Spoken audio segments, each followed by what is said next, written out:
ಜ್ಞಾನೇಶ್ವರ ಮಹಾರಾಜ್ ಅವ್ಗೆ ಆಪಣ ನಿಗೋಟೆ எல்லா நம்ம இது எல்லாமே நான் அப்படின்னு அந்த ஏகாத்ம பாவம் பார்த்தோம் இல்லையா, இது எல்லாமே நான் சமதிருஷ்டியோட அனன்ய பாவத்தோட நம்மள இருந்து அந்நியமா வேற எதுவுமே இல்லை அப்படிங்கிற பாவத்தோட பார்ப்போம்னா கோபத்துக்கு எங்க ஸ்தானம், யார் யார்கிட்ட கோவிச்சுக்கிறது அப்படின்னு கேக்குறா. ऐसे கடலே ஜாலா பூர்ண ஜனி தேச்சி ஜனார்தன. இந்த ஒரு எண்ணம் உங்களுக்கு வந்தது, ஆனா இது போ it is not like Dnyaneshwar மகாராஜுக்கு எதுவுமே தெரியாது, ஏதோ ஒரு பாமரனுக்கு உபதேசம் பண்ற மாதிரி அப்படி கிடையாது. ஞானேஸ்வர் மகாராஜ் சேர்ந்த முக்த வாய்க்கு இதெல்லாம் வந்து குருஸ்தானம் ஞானேஸ்வர் மகாராஜ் இருந்தாலும் நம்மளை உத்போதனப்படுத்துறதுக்காக அவ ஒரு லீலை பண்றா அப்படிதான் எடுத்துக்கிறவே ஒழிய அவளுக்கு கோபம் வரதோ அவளுக்கு அந்த சமநிலை போறதோ அந்த மாதிரி எல்லாம் இங்க விஷயமே கிடையாது. அவ ஒரு லீலா நாடகம் அப்படின்னு வச்சுப்போமே, இந்த மாதிரி விஷயங்கள்லாம் நமக்கு வர்றதுக்கு ஒரு காரணமா அவ ஆனா அவ்வளவுதான். வயசே கல்லே ஜாலாப்பூர்னு இந்த விதத்துல பாப்போம்னா இந்த நம்மள இருந்து அந்நியமா வேற எதுவுமே கிடையாது, எல்லாமே பகவத் ஸ்வரூபம், நானும் பகவத் ஸ்வரூபம். என்ன திட்டினாலே அவளும் பகவத் ஸ்வரூபம், அவளும் பகவான்ல இருந்து அந்நியம் கிடையாது, நானும் அந்நியம் கிடையாது, எல்லாமே ஒண்ணு அப்படின்னு நினைச்சுட்டோம்னா ऐसे கல்லே ஜாலாப்பூர்னு எல்லாமே அந்த பூர்ண பாவத்தோட ஏத்துட்டோம்னா ஜனி தேச்சி ஜனார்தன. அப்போ ஜனங்கள்ல இருந்து ஜனார்தனன் உங்களுக்கு வித்தியாசமா படுவாரா? ஏதோ ஒரு பகவான நம்ம ஆராதனை பண்றோம், இந்த ஜனங்கள்லாம் அந்த ஜனார்தன்ல இருந்து வேற அப்படின்னு இருக்குமா? இந்த ஜனத்துலதான் ஜனார்தன் இருக்கார், ஜனார்தன் தானே இந்த ஜனங்கள் தான். அப்ப ஜனவும் ஜனார்தன சுவாமியும் ஒண்ணு அப்படின்னு பாக்குற அந்த பார்வை நமக்கு வந்துடுது. பிரீத பாந்தலே சரணி. இப்ப ஒரு விரதம் எடுத்துக்கோண்ணா அப்படிங்கிற. பிரீதுனா விரதம். பிரீத பாந்தலே சரணி நயே தாவிதா கரணி. இந்த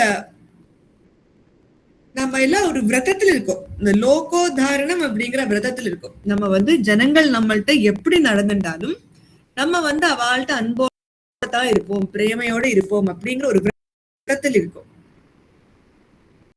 அதனால அவ நம்மள்ட்ட இப்படி நடந்துட்டா அப்படிங்கறதுனால நம்மளும் அவளை மாதிரியே காமிக்க ஆரம்பிச்சுட்டா. அப்புறமா அவளுக்கு நமக்கும் என்ன வித்தியாசமே கிடையாது இல்லையா? அப்போ நம்மள்ட்ட அந்த விரதம் இருக்கு. ஆனால் பிரீத் பாந்தலே சரணி நம்ம திருடமா அந்த ஒரு விரதத்தை வச்சுட்டோம்னா நயே தாவிதா கரணி, அவளை போல we should not again be like them. or another meaning இங்க திவா இங்க என்ன மீனிங் போட்டிருக்கானா, எந்த விரதமும் சும்மா ஒரு ஷோ ஆஃப்காக பண்ணக்கூடாது அப்படின்னா.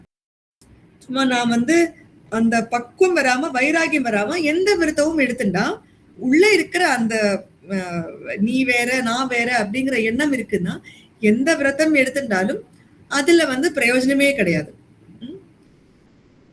வேக குரோதாச்சா உகவலா. அந்த குரோதத்தோடு அந்த ஊக்கு அந்த ஃபோர்ஸ் வந்து அப்படி ஜாஸ்தியா வந்துட்டுன்னா நம்ம தபஸ அது எரிச்சுடும். நம்ம அந்த கோபம் வந்துட்டா அந்த கோபம் ஃபுல்லா என்ன பண்றது, நம்ம தபஸை தான் எரிக்கிறது. இந்த ராமாயணத்துல விஸ்தாரமா இருக்கும் அந்த கதை, விஸ்வாமித்திரருக்கு எப்படி பிரம்மரிஷி பட்டம் வந்தது அப்படிங்கிறது. நான் கூட எதுக்கு இவ்வளவு டீட்டெயிலா இங்க போட்டிருக்கேன் அப்படின்னு. பட் அது எதுக்குன்னா அந்த அந்த part of Ramayanam, for that matter full of Ramayanam is about tapas. அப்போ அந்த பார்ட்ல வந்து விஸ்வாமித்திரர் பண்ற தபஸ் தான் இல்ல விஷயம். அந்த தபஸ்ல நம்ம பண்ற நமக்கு வர கோபம் காமம் குரோதம் இதெல்லாம் வந்து எவ்வளவு நம்ம தபஸ் எரிச்சு விடுறது அப்படிங்கறது அந்த விஷயம். அவர் என்னதான் பண்ணாலும் அந்த அனிமாசிட்டி வர அந்த ஜெலசியில வந்து எல்லாம் தபஸும் போயிடும். அப்புறமா மறுபடியும் தபஸ் பண்ணுவார். அப்போ அந்த குரோதம் வந்து அந்த ஃபாடர் நம்ம தபஸ். அந்த குரோதத்துக்கு நம்ம பலியாட் ஆயிட்டோம்னா நம்ம தபஸ் தான் போயிடுது. நம்ம அப்படியே அதப்பதனத்தை நம்ம அதோமுகமா நம்ம விழுந்து விடுறோம். அப்போ அந்த கோபம் நமக்கு வச்சுக்கவே கூடாதுன்னா தேவையே இல்லை அப்படின்ற. வேக குரோதாச்சா உகவலா அவுகா யோக போல ஜாலா. அந்த நம்ம பண்ண யோகம் நம்ம பண்ண தபஸ் எல்லாமே it becomes a waste, it becomes hollow, வியர்த்தமா போயிடும். நம்ம இத்தனை நாள் சிரமப்பட்டது எல்லாமே ஒரு க்ஷணம் கோபத்துல அப்படியே எரிஞ்சு போயிடும்னா. அதனால கோபம் எல்லாம் நமக்கு வந்து 100% அஸ்தானத்துல அப்படிங்க. தூர திருஷ்டி கரா. நல்ல தூர திருஷ்டியோட இப்ப பிராட் மைண்டடா பாருங்க.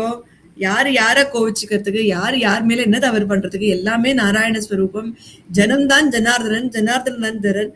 அப்போ அந்த பகவான் உள்ளேந்து அவ அப்படி உள்ளேந்து அந்த பகவான் அவளை அப்படி பேச வைக்கிறார்.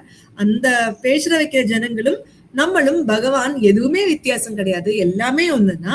இப்போ அந்த ஒரு தூர திருஷ்டியோட அந்த ஒரு ஃபார் சைட்டட்னஸோட பார்த்தோம்னா இங்க வந்து யாரு யாருக்கு கோவிச்சுக்கிறது, தாட்டி யுகடா ஞானேஸ்வரா கதவை தராங்கோண்ணா அப்படின்னு சொல்லி இந்த அபங்கத்தை கோவிச்சுக்க கூடாதண்ணா அப்படின்னு சொல்லி இந்த அபங்கத்தை முடிச்சுக்கிறேன். ஓகே.